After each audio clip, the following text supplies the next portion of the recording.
see trees of green, red roses too. I see them bloom for me and you. And I think to myself, what a wonderful world.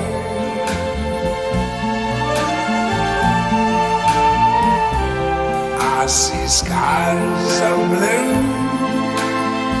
and clouds of white, the bright blessed day, the dark sacred night. And I think to myself, what a wonderful world.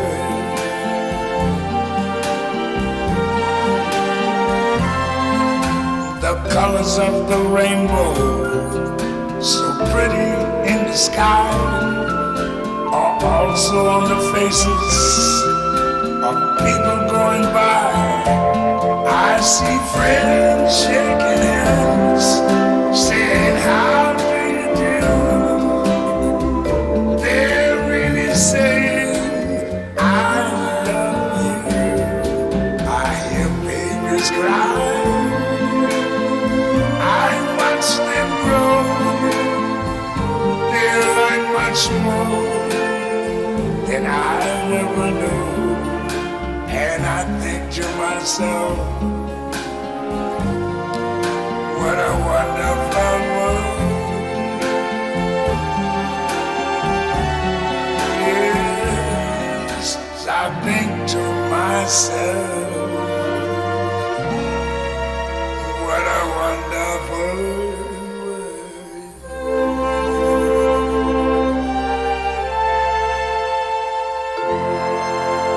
Ooh, yeah.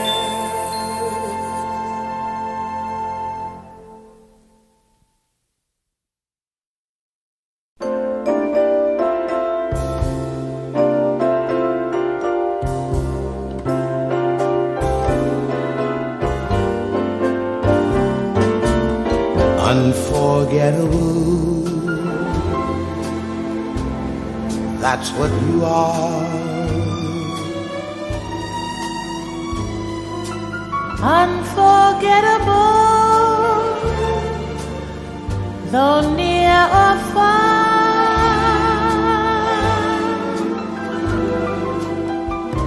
Like a song of love that clings to me, how the thought of you does things to me. Never before has someone been more unforgettable in every way,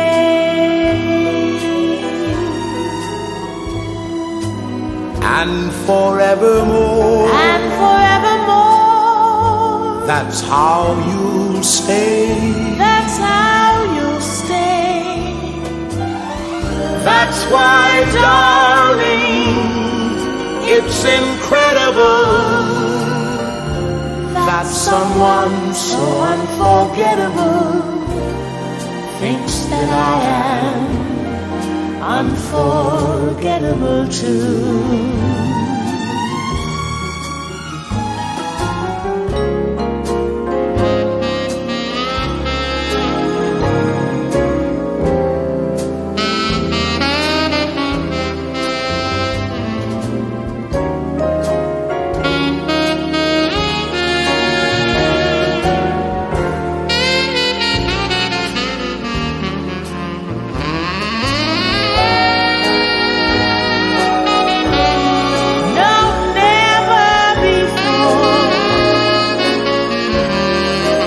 Someone been more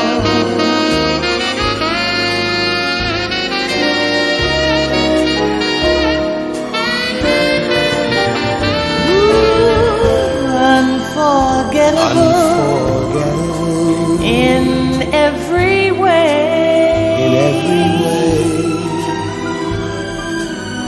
and forevermore. forevermore. That's how you'll stay. That's how you'll stay. That's why, darling, it's incredible that someone so unforgettable thinks that I am unforgettable too.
paper sticks to the wall. Like the seashore clings to the sea. Like you'll never get rid of your shadow. Frank, you'll never get rid of me. Let all the others fight and fuss.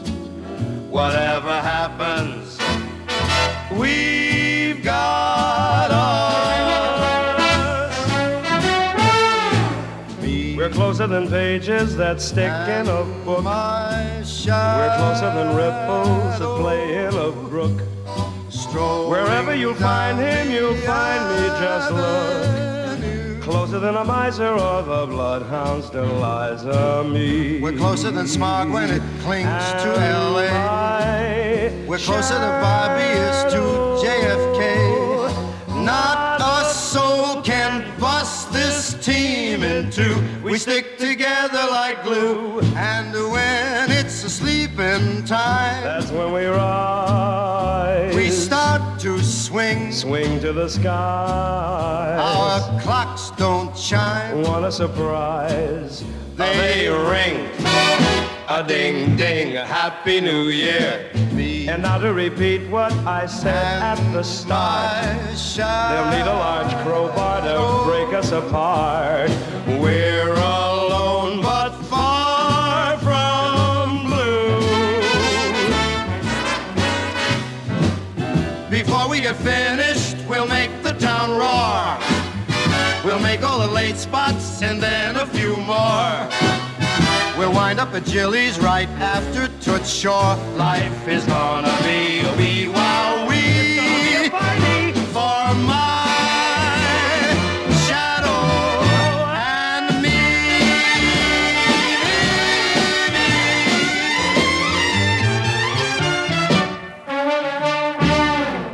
Say, Frank. What is it, Sam? Would you do me a favor?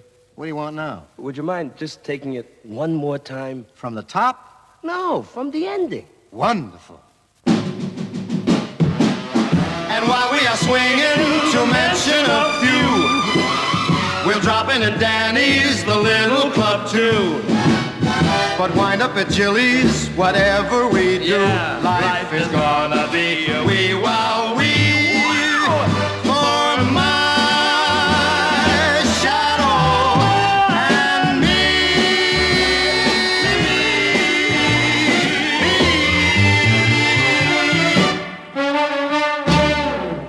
Frank. Oh, forget it, Sam. All right.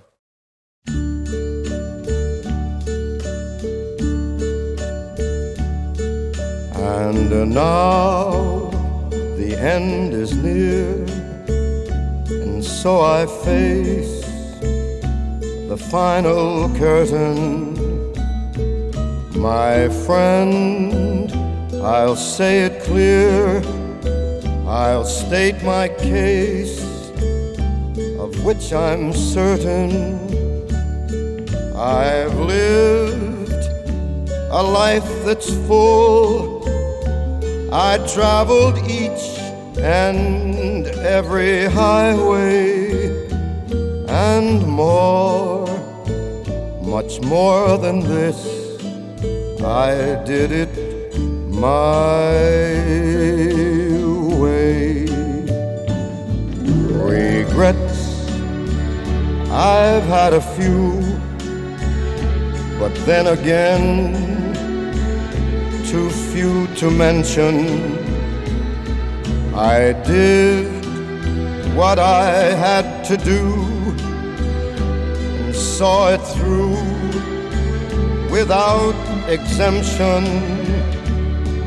I planned each charted course, each careful step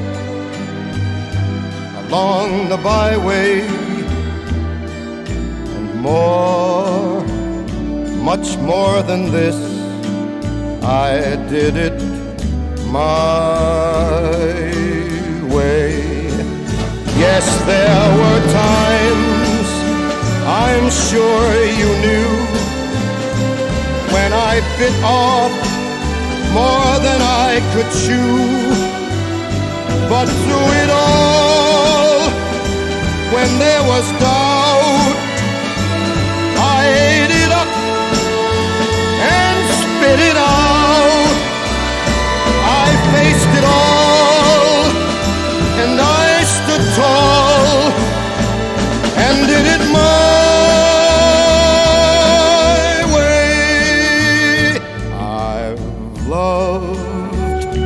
I've laughed and cried, I've had my fill, my share of losing, and now as tears subside, I find it all so amusing to think I did all that.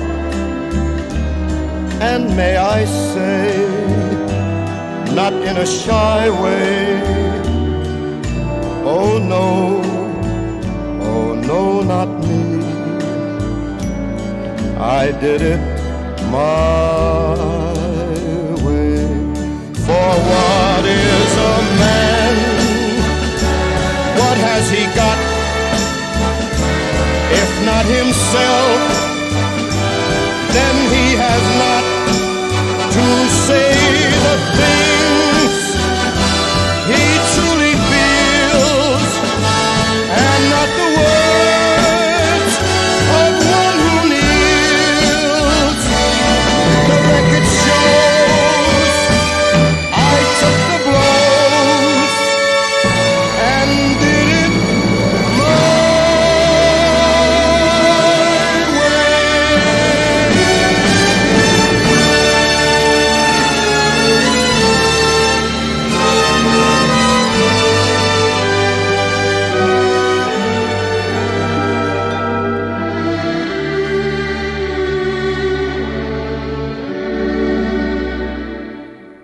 Yes, it was my way.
Good morning, everyone.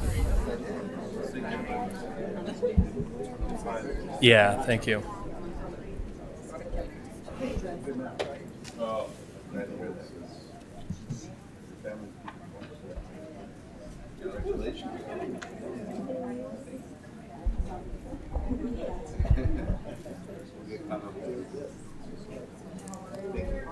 Good morning, everyone. Our service will begin in just a minute. And before we start with some readings and some chanting of psalms and prayers, we're going to ask that Jerry's immediate family gather in the front row so that we can say the blessing of Kriya. And for everyone else, we're honored by your presence here today, and we ask that you find a place to settle in. We're going to start our service in just a minute.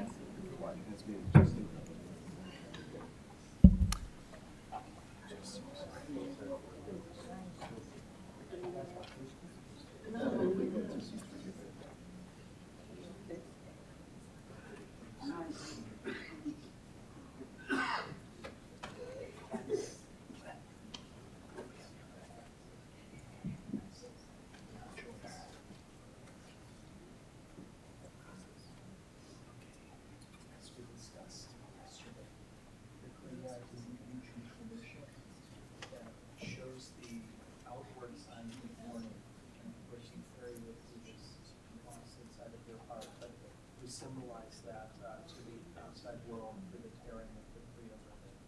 So if you can just repeat after me this blessing. Baruch, Atah, Adonai, Dayan, Ha'emet.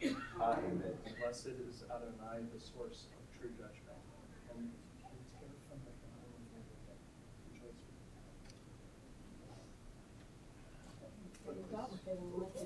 Yeah, it is a little tricky here. And it's a tradition to wear this for the week of Shiva. Okay? Sure. Yeah. That does count. That does.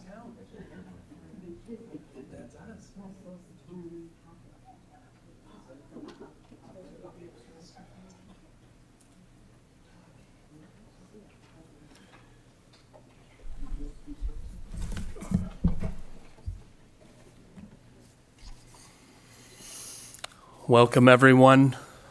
We're going to begin with a short poem on the theme of loss and memory, written by Rabbi Alvin Fine. Birth is a beginning and death is a destination. Life itself is a journey. From childhood to maturity and youth to age, from innocence to awareness and ignorance to knowing, from foolishness and perhaps to wisdom, from weakness to strength, and from strength to weakness, and so often back again, from health to sickness, and we pray to health again, from offense to forgiveness, from loneliness to love, from joy to gratitude, from pain to compassion, grief, perhaps to understanding, from fear to faith, from defeat to defeat to defeat, until never looking backwards, neither or ahead, we see that victory lies not at some high point along the way, but in having made the journey, step by step, the sacred pilgrimage. Birth is a beginning, death is a destination, life itself is the journey. And so we say shalom. Today we gather to remember the life of a remarkable individual, a caring husband, a devoted father, a loving brother, a loving grandpa and great-grandfather, and a loyal friend. Today we honor the life and the legacy of Jerome Stern. My name is Cantor J. O'Brien. It is truly an honor to be here with Jerry's friends and his family to share in the blessings of his memory, and to also offer in this moment of pain and loss some of the Jewish traditions that can help bring comfort to us in this time of remembering. The Jewish funeral service is fairly simple. It consists of a few readings, the chanting of a few psalms. It concludes with the chanting of a Hebrew memorial prayer called El Malei Rachamim. And so we begin our gathering this morning as we heard this poem. It reminds us that life is a journey, that in death the soul returns to its source. In Jewish tradition, life is often understood as a circle. The soul emerges from the spirit of all things, and when the body's work is complete, it returns once more to that sacred source. And so we offer a musical blessing, a blessing called Blessing of Return, with music composed by Jerry's son, Russell.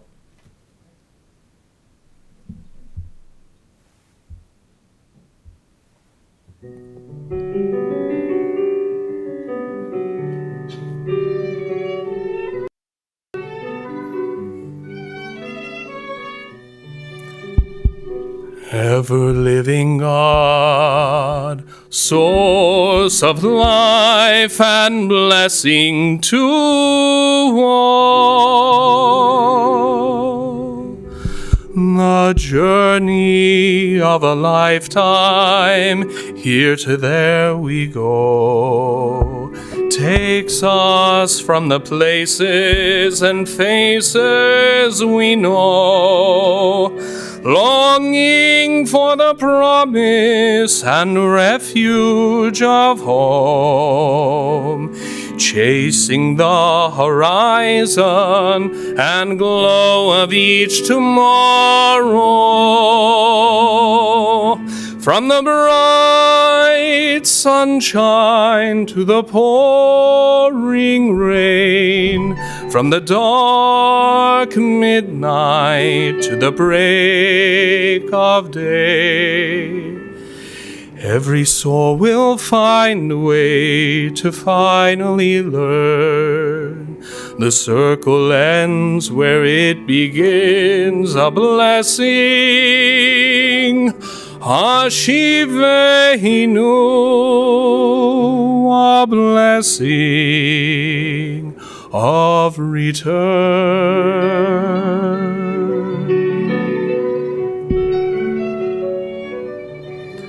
The further that we wander down the winding road, shadows turning colder the older we grow, searching for the wisdom forgotten long ago, praying for the courage of never-ending hope. From the bright sunshine to the pouring rain, from the dark midnight to the break of day, every soul will find a way to finally learn. The circle ends where it begins, a blessing, Hashivenu, a blessing of return.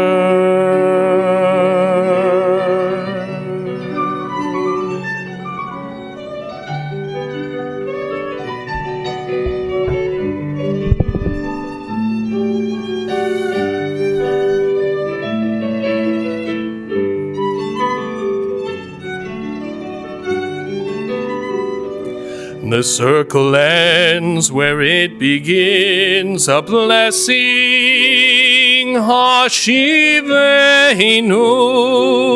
a blessing of return. May it be your will, Lord our God, and the God of our ancestors. Lead us toward peace, guide our footsteps toward peace. Let us reach our desired destination for life, gladness, and peace.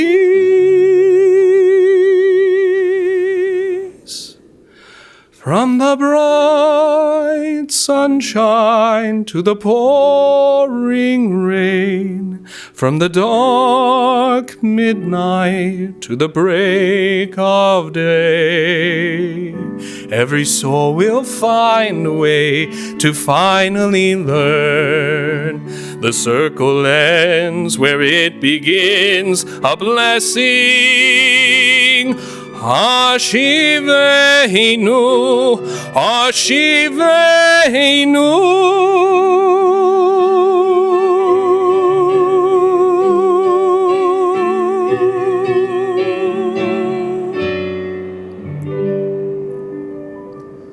A blessing of return, a blessing of return, a blessing of return.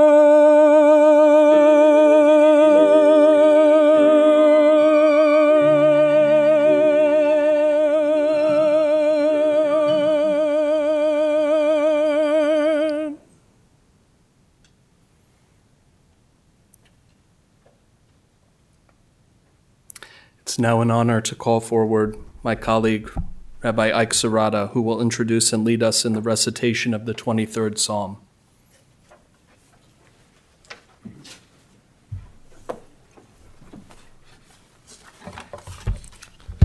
Psalm 23 is probably the most famous poem in the world. It's been translated into every language, spoken by many faiths. It teaches us a couple of really important things. One is that no matter who we are, at some time in our life, we will walk through the valley of the shadow of death. It's the price we pay for loving somebody, that one day we will have to mourn for them. But the key word in that phrase is through the valley. You can't skip it or go around it, but you can get through it, step by step, day by day, from the darkness back into the light. And at the end of the poem, it reminds us that God has made a home for us, a place for our soul, a place of eternal life, and that God is with us as we walk through the valley of darkness. So I invite you to join me in saying these ancient holy words, the 23rd Psalm. They were in the folder that you got as you arrived. The Lord is my shepherd, I shall not want. He maketh me to lie down in green pastures. He leadeth me beside the still waters. He restoreth my soul. He leadeth me in the paths of righteousness for his name's sake. Yea, though I walk through the valley of the shadow of death, I will fear no evil, for thou art with me. Thy rod and thy staff, they comfort me. Thou preparest a table before me in the presence of mine enemies. Thou anointest my head with oil, my cup runneth over. Surely goodness and mercy shall follow me all the days of my life, and I will dwell in the house of the Lord forever. As I said, Psalm 23 has been translated into every language, but it's most beautiful in its original in the Hebrew.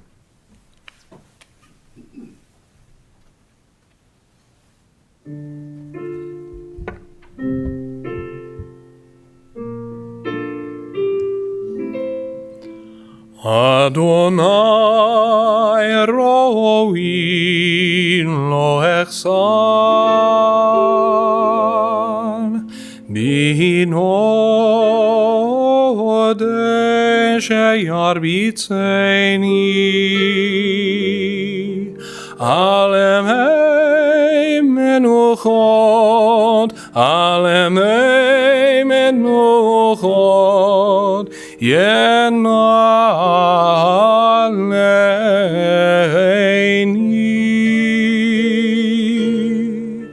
Nafshi Yeshovev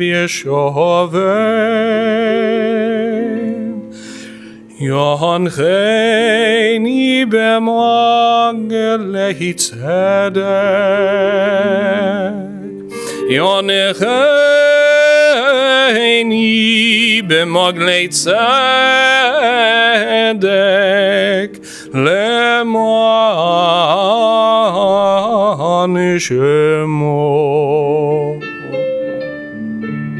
Gam ki yeilech megetz al mavet lo irara ki ata imadi shivtecha umishantecha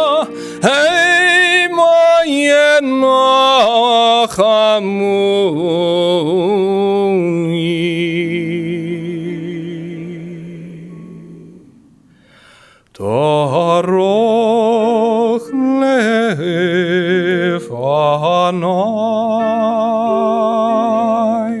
Shulchan neged sarerai Dishanta Hashem en roshi kosi revayai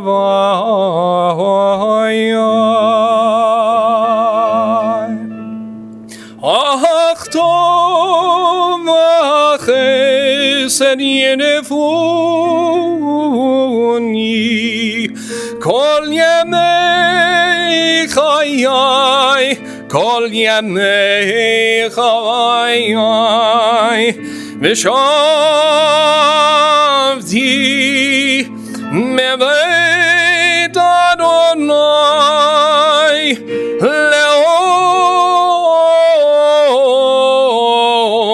לאורך ימים.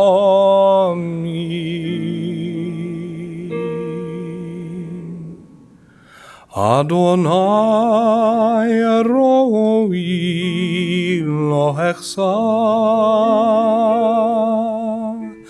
אדוני רואי לא אחסר.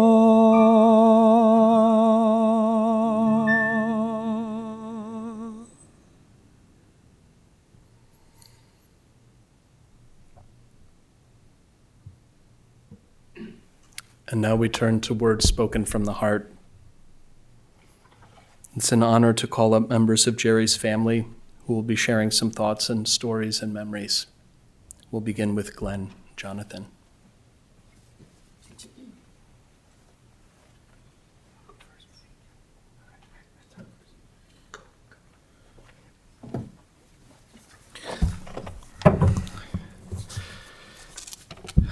There's so much I'd like to say about my father, but even the best words that I could think of would not do justice or even come close to describe what a great human being he was. Jerome H. was a lot of things: a beloved husband, father, grandfather, great-grandfather, brother, son. He was a talented accordionist, trumpet player, as a U.S. Army sergeant, successful businessman.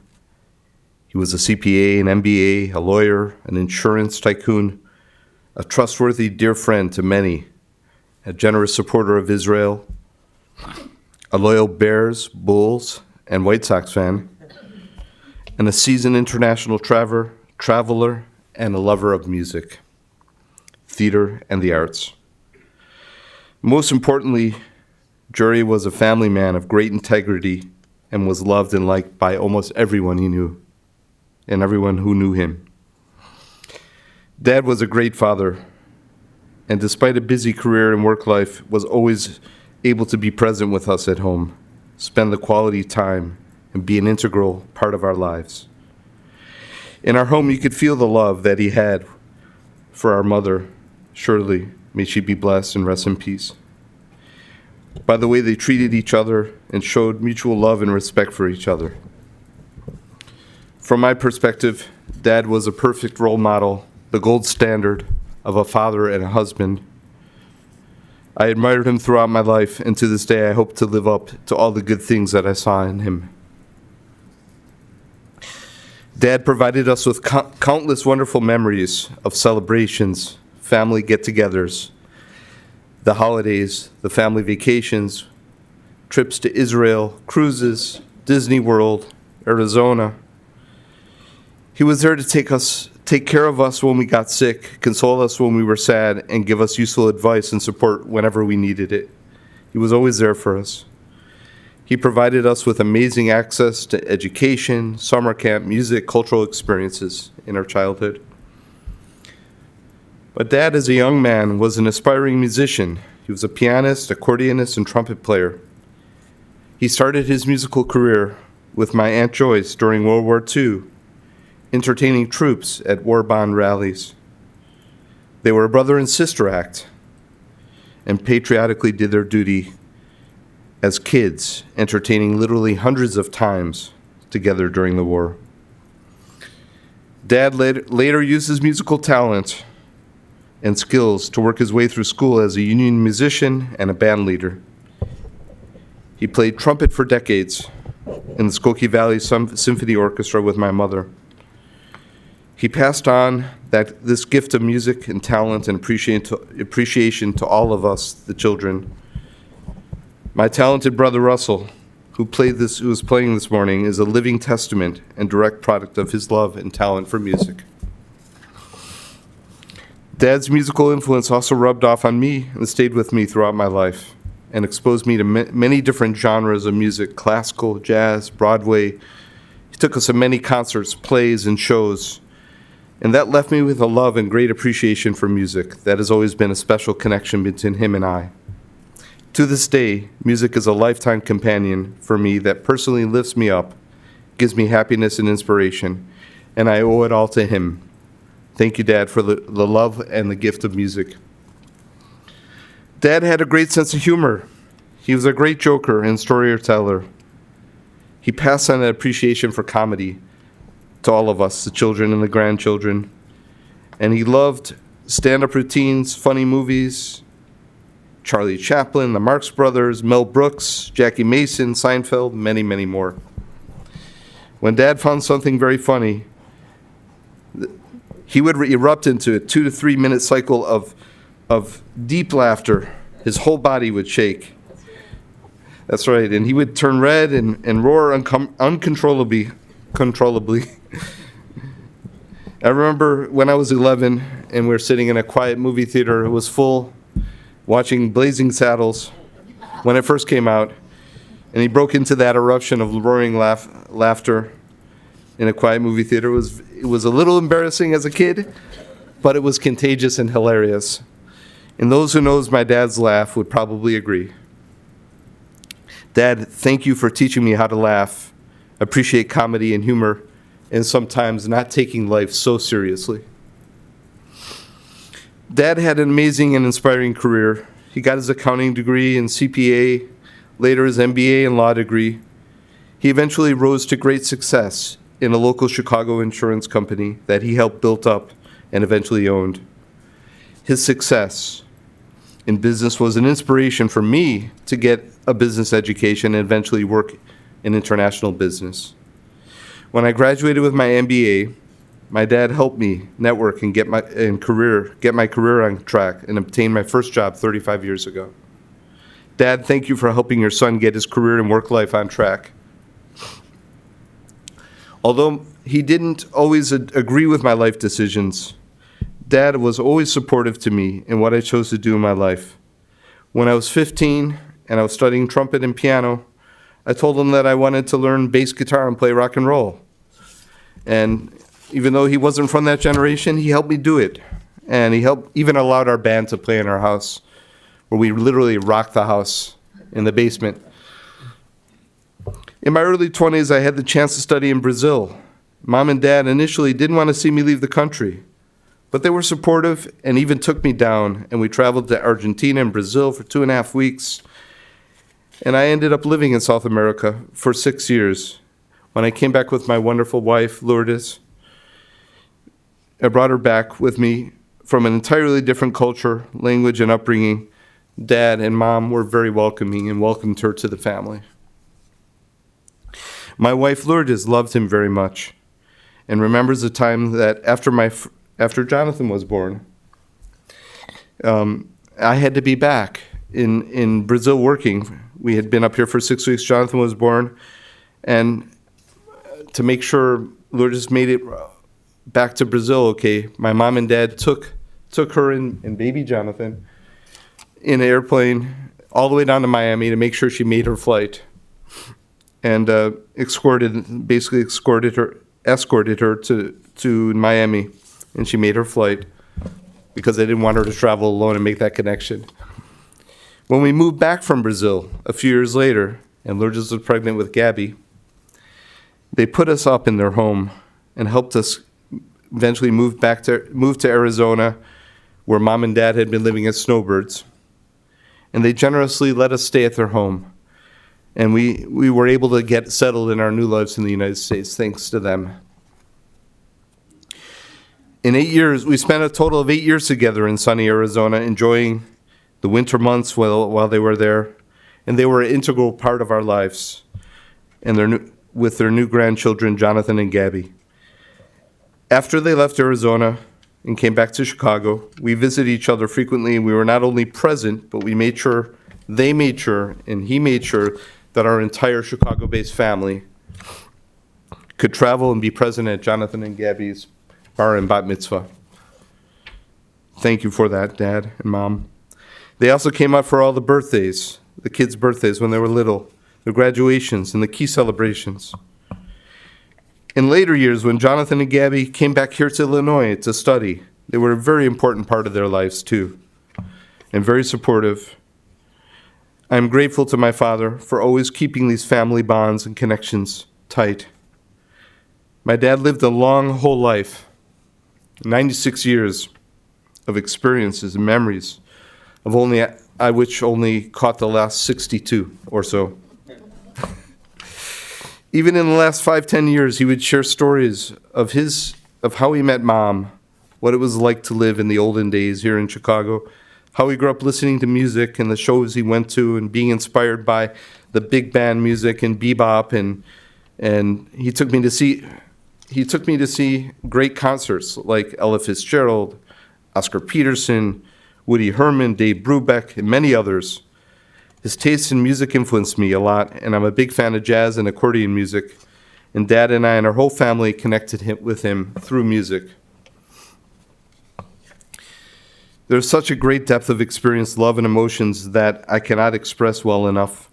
What I can say is that I'm so thankful to be the son of such a great man and feel privileged to have been part of such a great family.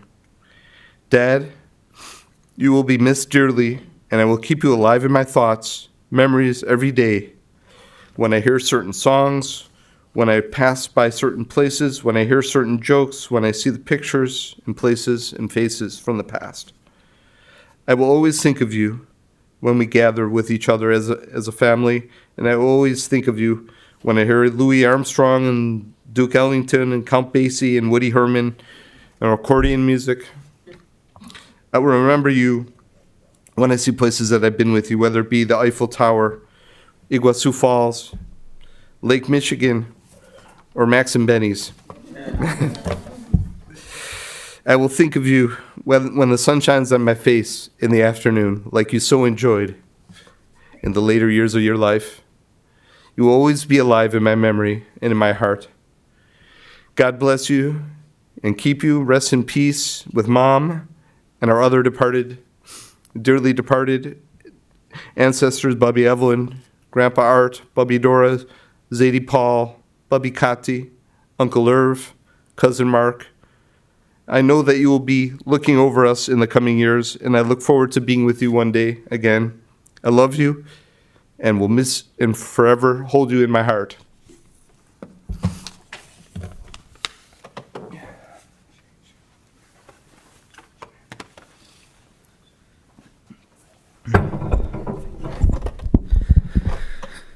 It's the blessing of a lifetime to have the opportunity to take this stage and pay tribute to my grandfather, and I'm very grateful to everyone who made this possible. When I entered my grandfather's life, he was just before his 66th birthday. And at that point, in any story, anything can happen next. And God knew how long I would be able to see him in my life and how long I'd get to know him. But to say that he's not only that he was in my life for 30 years, but the fact that what he was able to do and the profound impact that he had on me over the course of these 30 years is beyond words. And it starts at a very early age. When things were up and down for me in early years, my grandfather was one of the main constant lights that I had in my life. Someone who I was always able to look at as an example of character, as an example of dignity, as an example of someone who was calm under pressure, who was steadfast through adversity, and pretty much had the answer for everything, or the right answer for everything. I mean, it's hard to make an absolute statement for everything, but in the end of the day, I learned so much from his stories. I learned so much from his wisdom as I grew up. And then once I turned 18, went on 19, and came out here, came to this area for college, I used to see him every 2 weeks, and it got even better. Just the fact that not only did I get to learn from him, not only did I get to see more and more of what it's like to, grow up and be a man, but also the fact that, he was still doing well. He still stayed in great condition through his 80s and early 90s. All that was very inspiring to me. But then comes the fact that when I ran for Lake Forest College, he went to almost every race in this area. And not only did he go to every race to support, but he was that same exact thing he always was, in the best of ways, a steadfast presence, someone who, no matter what, whether I was feeling nervous right before, whether I was feeling high or low after, he was always someone I knew I could go to. And if there was any one day that truly showed what kind of character he was, it was on April 29th when it was 38 degrees. It was raining. It was 20-mile-per-hour wind. And I had a race 3 to 4 hours away in Whitewater, Wisconsin. I would have completely understood if he decided not to make this trip. But in the end of the day, not only did he make that trip, and again, I felt just a little bit concerned for him just because the conditions were just so bad so frigid for just that time of year. But just the fact that he was able to stand with an umbrella, nice and calm in the infield, and literally, as the meet dragged on, I kept getting behind schedule. I keep warming up in the infield, waiting for my chance. He was just the same calm man he always was, even through that. And that rubbed off on me. And it was very predictable that I would just go out that day and beat runners that were significantly faster than me in terms of best time, just because I was able to stay composed and stay patient. And that was something that, as he was watching me do it in the infield, watching me finish strong, was truly a reflection of him. And you look at a day like that and you think, you knew you had a real supporter when someone would make a 3-hour drive on a day like that. And among all the great memories he shared with me, that was one that truly stood out because, as many people understand, you truly know who your friends are, who your biggest supporters are in your roughest of days. And every time he said that he was my biggest fan, I truly believed that. And I always will. And obviously life changed a lot when I went to the Gulf Coast over these last 7.5 years. But even at that, even when I visited, even when I talked with him on the phone, to still see him carry on that same sense of character, that same sense of dignity, that same sense of integrity, and just continue to live a solid quality of life into age 90 and a few years beyond is something that I always want to aspire to. And I'm truly grateful for everything he gave me, but the biggest thing was that example he set for me. And when I look ahead, that is the example of character, of dignity and integrity that I vow to carry on into the last however many years of my life. But I truly hope that 60, 65, 70 years from now, if I'm blessed to live as long as he did, I hope I can go back to his grave and truly be able to look at myself and say that I was half of what he was. And I'm really, again, truly grateful to my grandfather and just want to vow to carry on his legacy.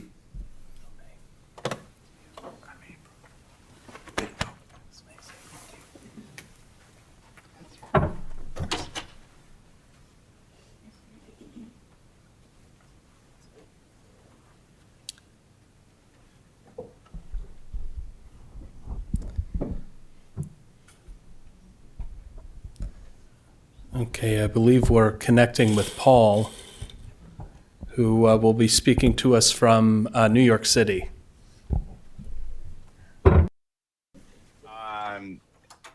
In the theme with the blessing of return that Uncle Russell was playing about and the cantor was singing about, when my grandmother passed away, we were still dealing with the horrors of October 7th.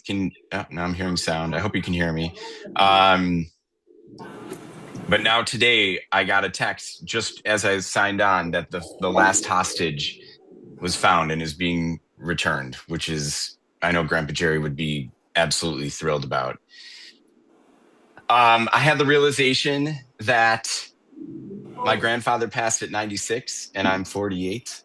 So he was 48 when I was born. And that's remarkable to me. I can't imagine being a grandparent right now, but he was, and I have 48 years of memories to go through right now. But over the last few weeks, since he went to the hospital, I've just been listening to Rachmaninoff and living back in their world in Evanston, and flooded with memories. And so many of them Glenn already touched on, which is great. I mean, all the vacations, Arizona, Disney, the cruise, Mackinac Island, Las Vegas, all the Bears games, all the Bulls games, all the White Sox games.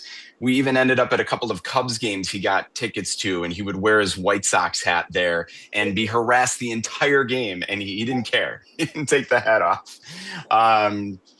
All the 4th of Julys at their house, all the Hanukkahs, all the New Year's Days, all the Pounce games, going to work with him, all the sleepovers I got to have, all the old movies he would show me, of course, Mel Brooks, Charlie Chaplin, Monty Python, and I didn't get any of the jokes, but that laugh that Uncle Glenn mentioned that everybody's hearing in their heads right now. I mean, I would just be hysterical laughing at jokes I didn't get at all because he was laughing so hard at whatever was going on.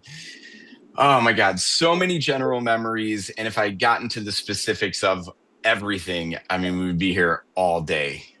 So I'm not going to do that, but I do have one very special memory that I want to share. A true bonding experience that I had with him.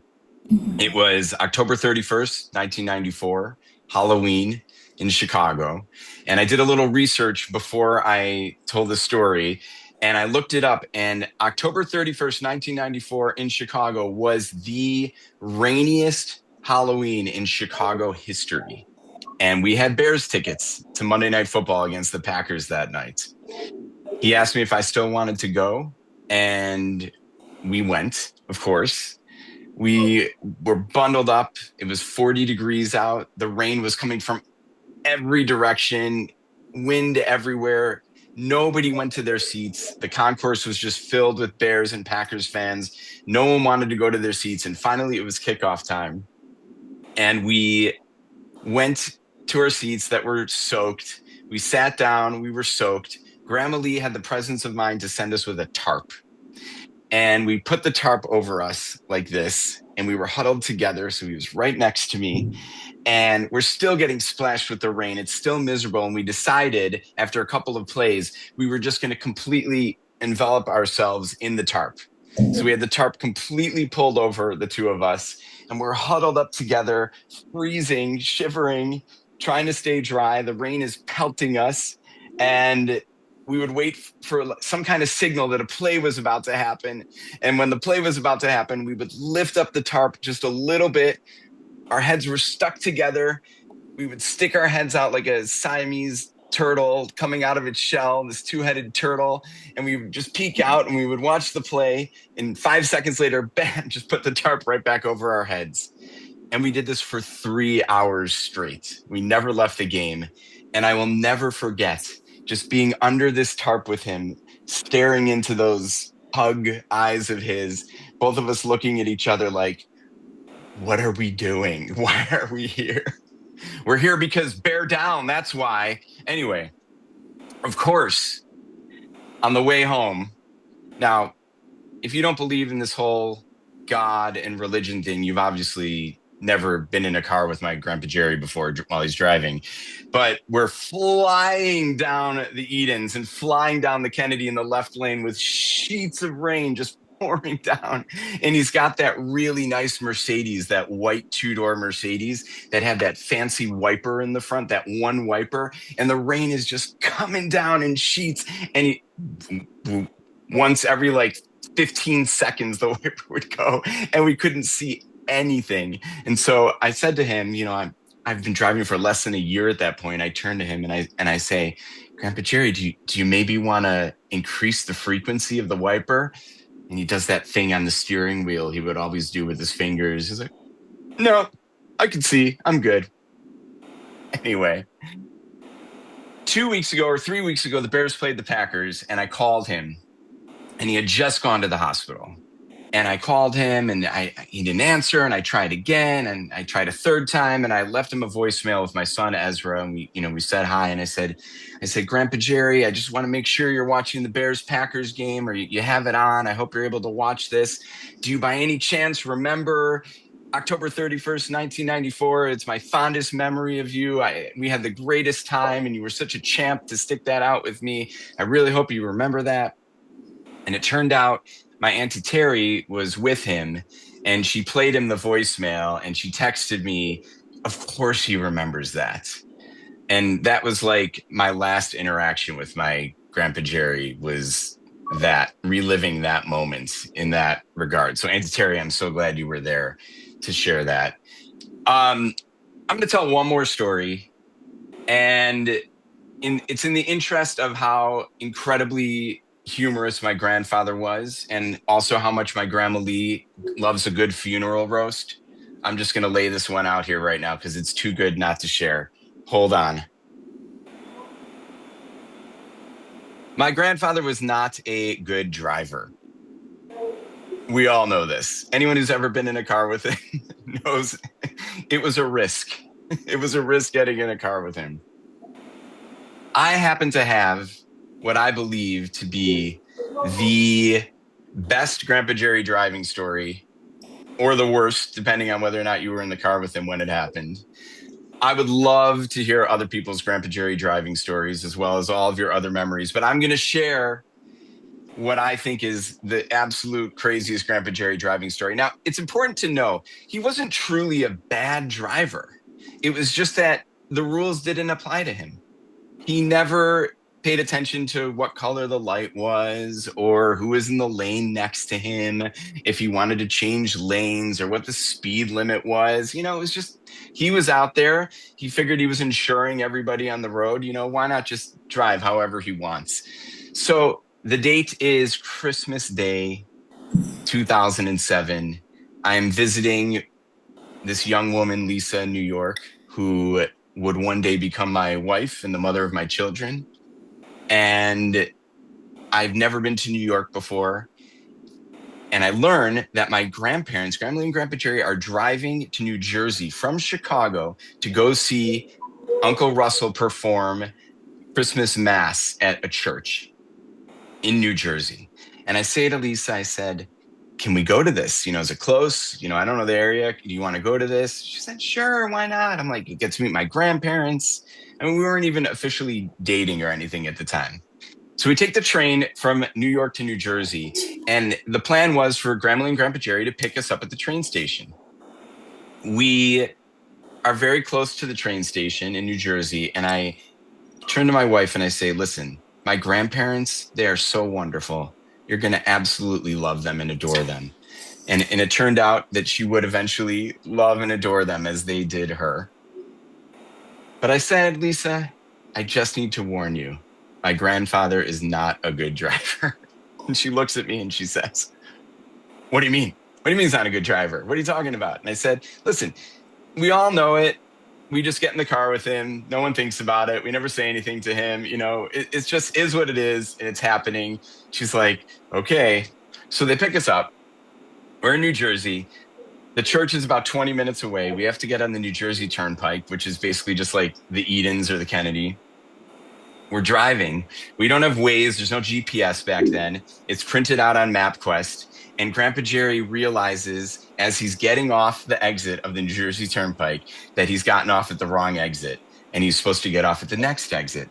So I would say everybody, not even 99% of people, anybody in that situation would just continue up the exit and go over and get back on or take a side street, not Grandpa Jerry. And in an instant, halfway up the exit, upon realizing that he has gotten off at the wrong exit, he slams on the brakes, and we're stunned. We don't know what's going to happen. And to say that he started to go in reverse would be the incorrect terminology. He just started driving backwards, full speed, on the exit ramp of the New Jersey Turnpike. And Lisa grabs my arm and she looks at me with sheer terror. And in that tiny little moment, I wanted to be humorous about it and be like, see, it's my Grandpa Jerry. This is how he drives. But I was scared to death. And we were looking at each other, and she's grabbing me. We're in sheer terror. He reverse merges onto the New Jersey Turnpike, full speed, with cars coming at us. Full speed, reverse merges on the New Jersey Turnpike, floors it back in drive like nothing happened. And come to think of it, it's like maybe he had done this before. I don't know. But it was very smooth for him. We were absolutely terrified beyond belief. And a few minutes later, we get out of the car and we're like stumbling out of the car, so happy to be on ground. And we walk into this church and it's Christmas Day and Uncle Russell's playing and Jesus is up there and everything. And I like actually questioned myself, like, did we survive that? Like, are we in the afterlife right now? I didn't know what was going on. Anyway, that is my Grandpa Jerry driving story. I hope wherever you are, Grandpa Jerry, you got a good chuckle out of that. It's a memory that is cherished in our household. I will conclude by saying this: what I wouldn't give to be in the car with you again, listening to that jazz radio station on the end of the dial that I didn't know existed, and hearing you tell all those stories about the jazz musicians. I love you.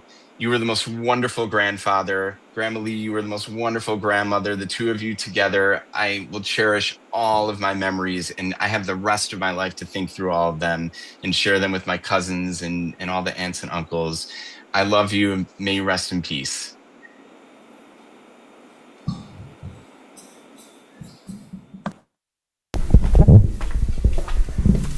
Is this on? Does it sound like my dad, right? Hello? Testing. It's the first thing my dad always did wherever we were. That sounds really loud. Does it have to be that loud? Okay. Thank you.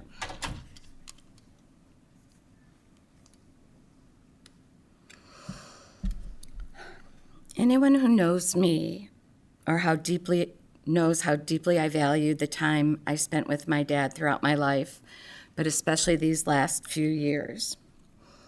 On my dad's 94th birthday in 2023, I asked my mom if she wanted to try to write a birthday card and a message to him.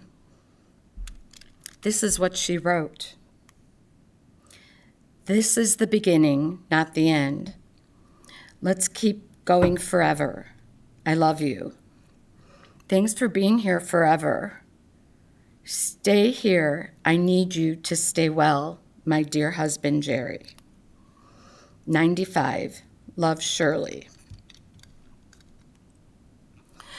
So in that note, my mom somehow projected that my dad would be, at least on that day, 95 or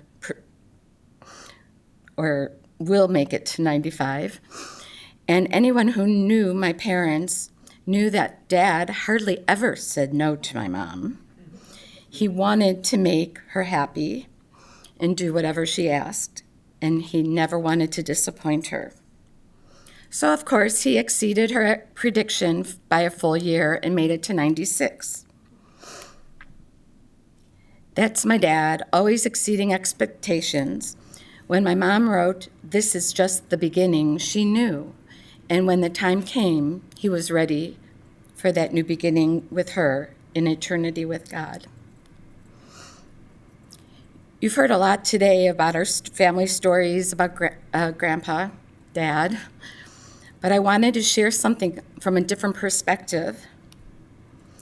There's a picture hanging on the wall at the landing on Dundee, written by the community staff, and it really speaks out to who my dad was, not just to our family, but to everybody who knew him. And this is what it said. Do you want to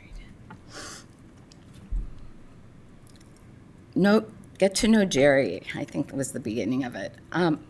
Jerry is known around our community for his love of simple pleasures, especially basking in the warmth of the sun. You'll often find him in his favorite sunny spot, soaking up the rays with a smile and enjoying the peaceful moments of the day. But don't be fooled by his laid-back vibe.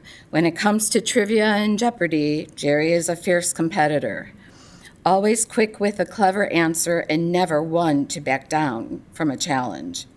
He brings sharp wit and a playful energy to every game.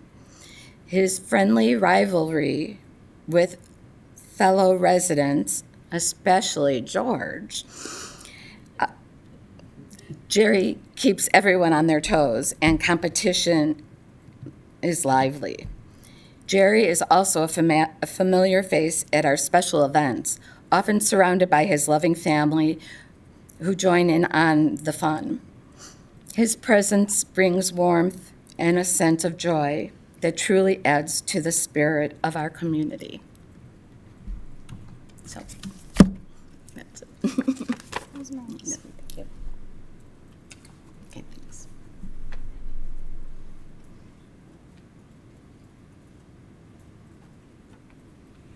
And I believe Jerry's sister Joyce is going to share some thoughts as well.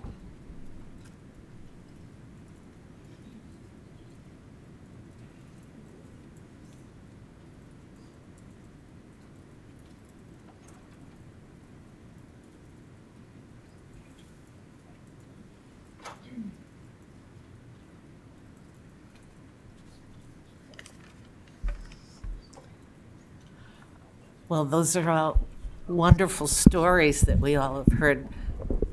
But I think I knew Jerry before any of you did. And I'd like to give some recollections of him. Jerry was a big influence in my life. I looked up to him in so many ways. We both grew up having music in our lives. And by the time he was 11, he was so good on the accordion, we became a brother and sister act, as Glenn mentioned before. And I was 4 years old at the time.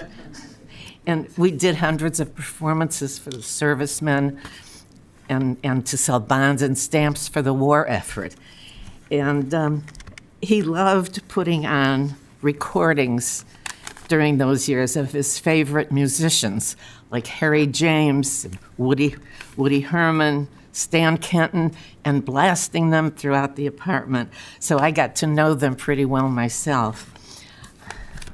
When he started Marshall High School, he learned to play the trumpet. And before long, he put together an act where he played all of the contestants on a talent show. First, he played the accordion as one contestant. Then he would play the trumpet as a second contestant. And then he would sing with a wig on and a high voice, like as a woman contestant. And then by the end, he would do all of them together. He played the accordion with the left hand, the trumpet with the right hand, and he brought out a cymbal and played that with his foot. And of course, that contestant won the show. Let me see where I want to go with this now. I know there's not much time. During those years, during those years when vaudeville was still in vogue, there were a number of theaters in the Chicago area that had vaudeville shows, and Jerry appeared on many of those, and that was so much fun for me, too, because my parents and I would always go. We would drive. My dad would drive him, and he'd schlep the accordion during those early years, and we would always go to see Jerry on those shows. And then he would do shows out of town also that the family, the three of us, would all go see, too, which was fun for me. He was even hired during the summers to perform in South Haven, Michigan, at various resorts. So our dad, Grandpa Art, would arrange to take his vacations, and Grandma Evelyn and I, of course, would go, and we would spend the time there seeing Jerry in the various resorts. And we were his groupies. We were at all the performances. And then when he was 16, he became a band leader, and he and his fellow musicians played band jobs for all kinds of occasions. He worked his way through college, and was mentioned before, became a CPA, met Shirlee, the girl of his dreams, went in the Army, married, worked, and then went back to school and got his other degrees. So that's sort of the history before you all knew him and before he had you kids. And I loved him very much. I always thought he was so smart. And I remembered before I was going to take my test for high school, in 8th grade when you do that, and I knew there was math on the test, and suddenly I forgot how to do division. And I called Jerry and asked him to explain it to me so I could know how to do it for the test. And he did. He was very patient with me, and I loved him, and I'm going to miss him.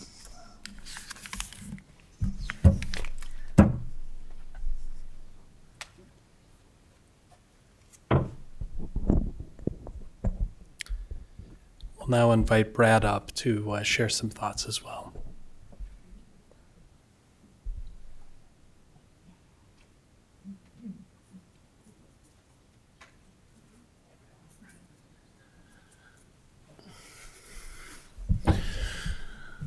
My grandpa Jerry was quite a guy. I mean, I got to know him for 46 years and had lots of experiences with him. Some in the car where I was praying to make it home, but other times Sox games, movies, sleepovers. I mean, I'm pretty sure Paul said all of it for me, but I remember he and Grandma Lee took a bunch of us to the last game at Comiskey Park in Chicago. It's called something else now. I don't even know anymore. And then to the first game in the new Comiskey Park. And of course, my memory could be skewed because I was in like 5th grade when this happened, but pretty sure that's how it went. And he was just always... Sorry, I don't have any organized thoughts on paper, so I'm going to try this here. He was just always loving, friendly. He was there for his wife, his children, his grandchildren, and definitely will be missed. And I don't have to get in a car with him, which is good because that scared me. Grandpa Jerry, I love you, and I will miss you. I love you so much.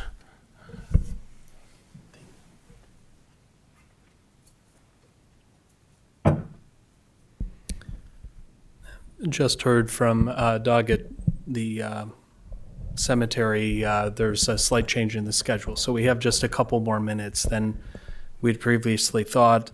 In that case, we're going to offer prayer for peace. This is a piece of music that I know Jerry loved, something we sing for the holidays.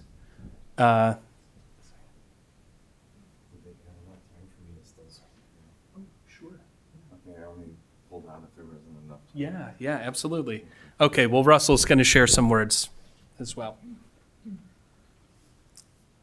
I had offered not to speak because I knew we had a time that we had to be there by, but if that's changed, I've got a few things just to share. My dad, as you all have heard and know, you all know him, had such a quality of positivity. When you would see him and you come in, he would just welcome you with so much warmth, and like it was the happiest thing in the world that you had come, and it was always a very deep, loving experience.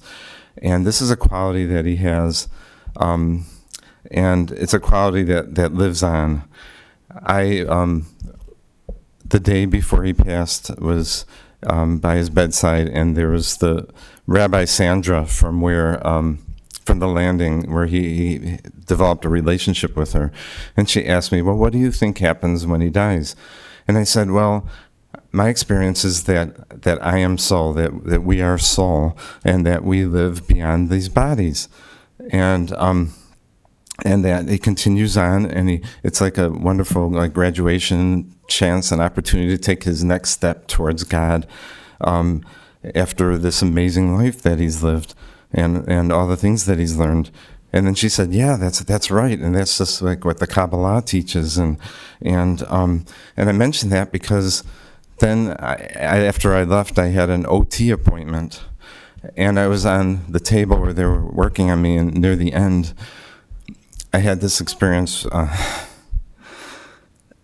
where my dad just came out of my heart, out of my body, and then he just descended. He was right there. I saw him, and it was so beautiful just to see his presence.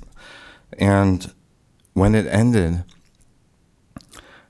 the song Amazing Grace played with a single flute, and which is beautiful and very meaningful. And I found out, from the practitioner that that song has never come up on their playlist or whatever it was their thing was playing. It just, they never heard it, and there it was. And so there's this message from Spirit, from my dad, from life, from God, this communication that continues. And that same day, so I'm going back to go see him, and we have this love for theater, both of us, and musical theater. And I had the radio on, and just happened to have these two songs that had these lyrics that were almost like, because my dad couldn't speak to us this week while he was in hospice, but it was almost like a way to speak. Some words, like from some songs I know very well, one from Secret Garden, and find some new way to love me. That is going to be in a new place, but there's a new way to love him. And sure as you breathe, I am there inside you. And then right after that, For Good came on. Many of you may know that from Wicked, but it was like the original singers. And he said, and some of the words in that are about people come into your lives for a reason, bringing something we must learn. And we are led to those who help us most to grow. And I just feel like it was like this communication, like we couldn't talk, he couldn't talk, but it's just like this life that we've had together, and how much he meant to me, and how much we helped each other learn and grow, and that I am who I am today. Because I knew you, is what it says. I have been changed for good. That's from the song. So through our lives, our times together, we had things to overcome, differences, but there was always this love that helped us overcome things, and we got to celebrate life together.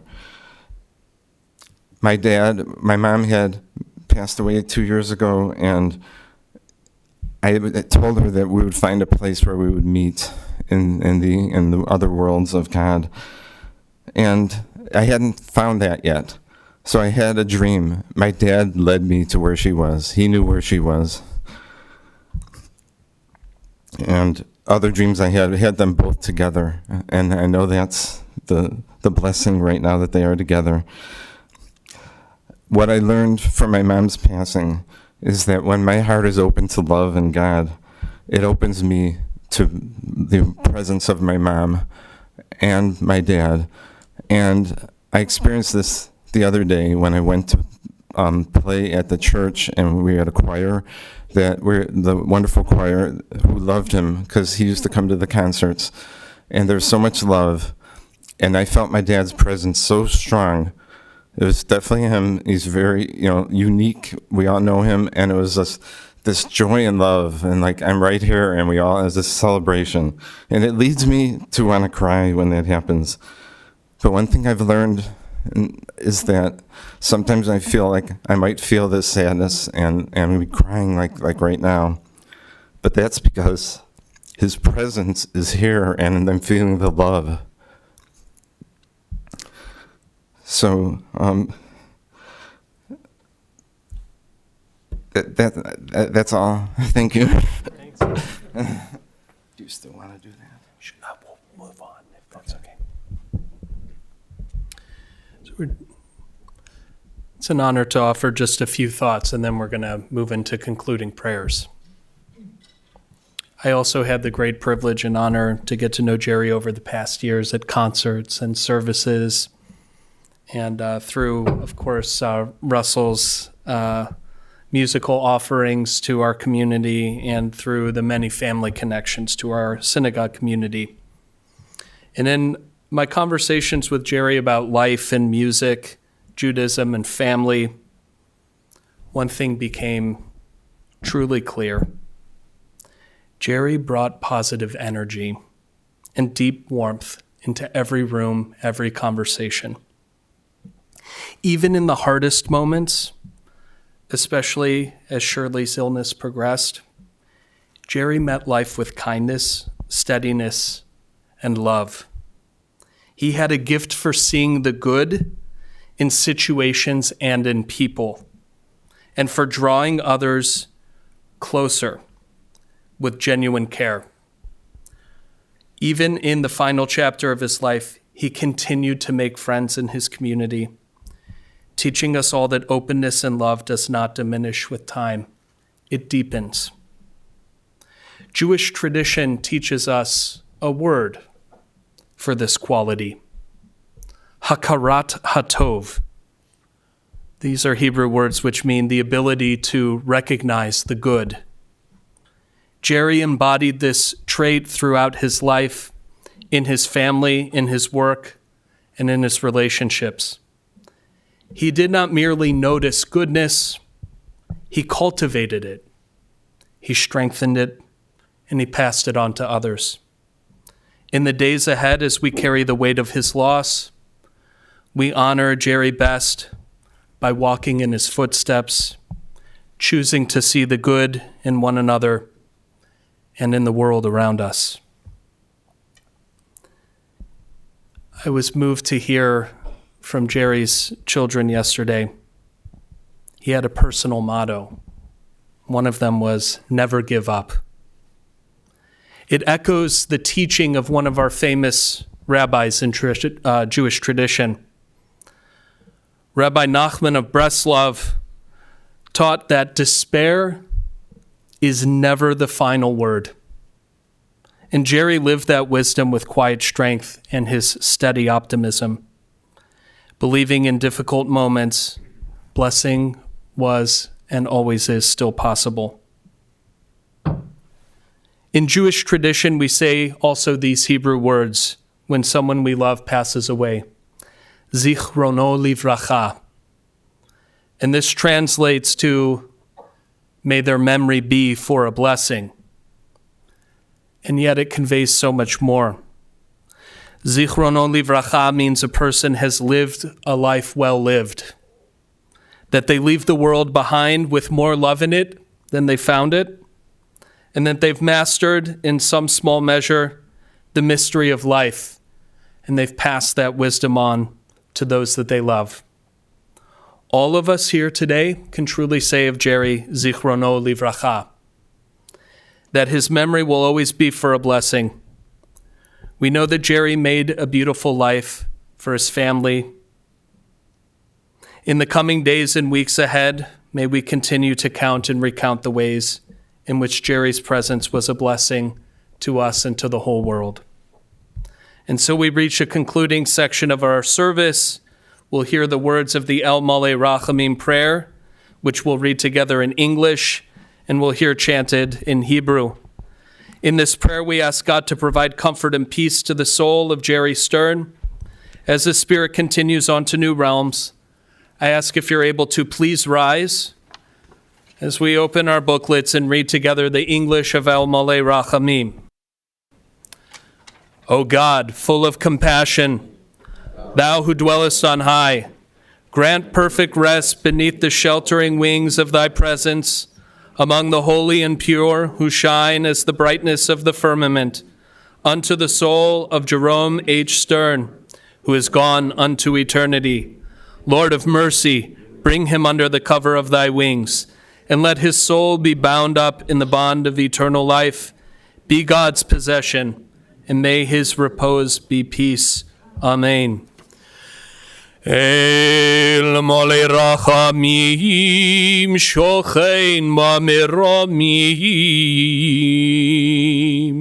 hamitzei menucha nechona tachat kanfei hashechina im geroshim uteorim kezor arakim masyerim et nishmot Shlomo ben Asher ורבקה שהלך לעולמו בעל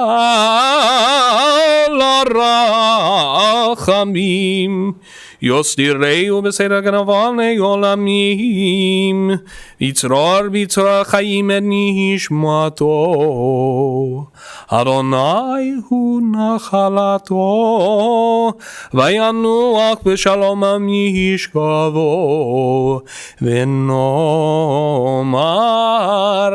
Amen.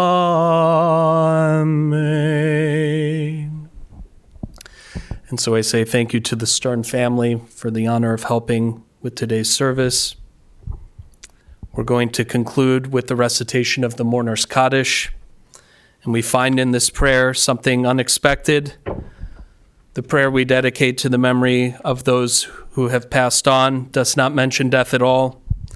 Instead, the Kaddish is a prayer that praises God and gives thanks to our Creator for giving us the blessing of life.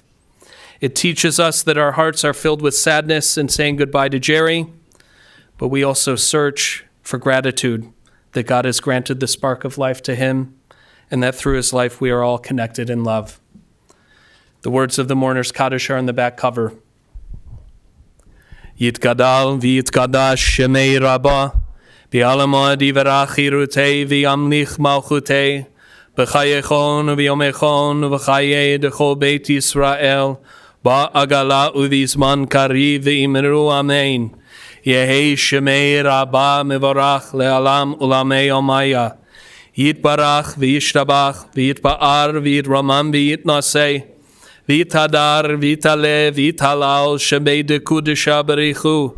Le'ela min kol birchata v'shirata tushbechata v'nechamata da amiran be'alma v'yimeru amen. Yehi shalom rabba min shemaya v'chayim aleinu v'al kol Yisrael v'yimeru amen. Osei shalom b'imramav hu ya'asei shalom aleinu v'al kol Yisrael v'yimeru amen.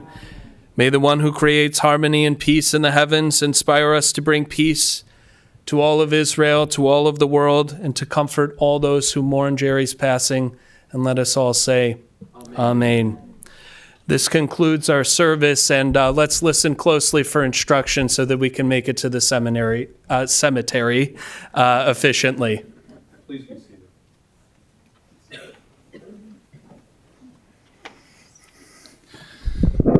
As I begin the concluding announcements, I want to apologize to the deceased, his family, and all of you in attendance for the technical glitches as we tried to present the remote speaker. Our sincere apologies.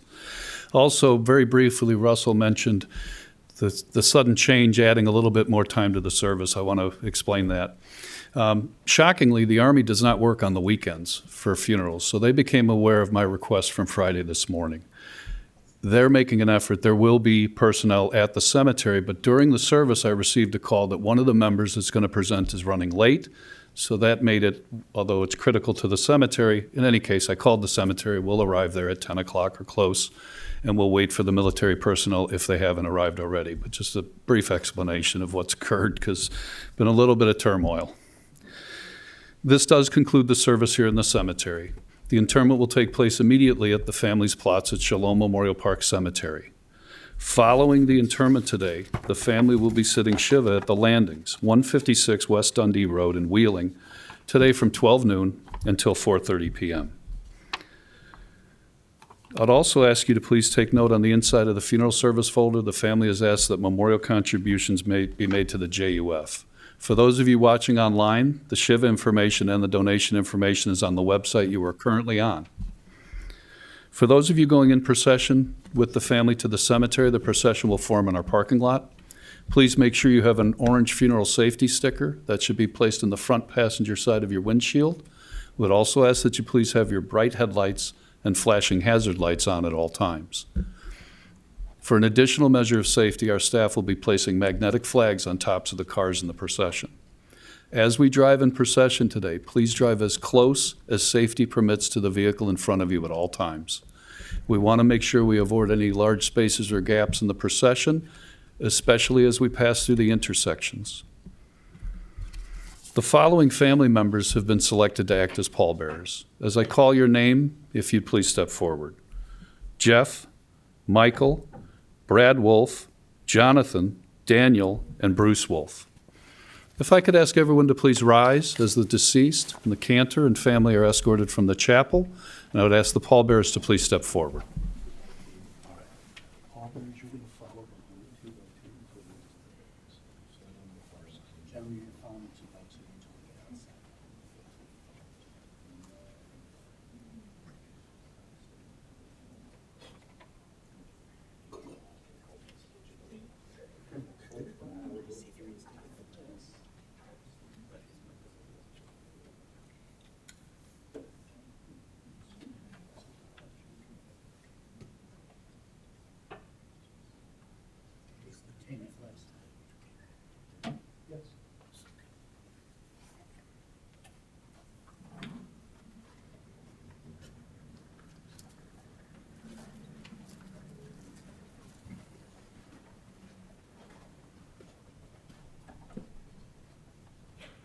Ask everyone to please go directly to your cars. The family will not be greeting at the funeral home any longer today.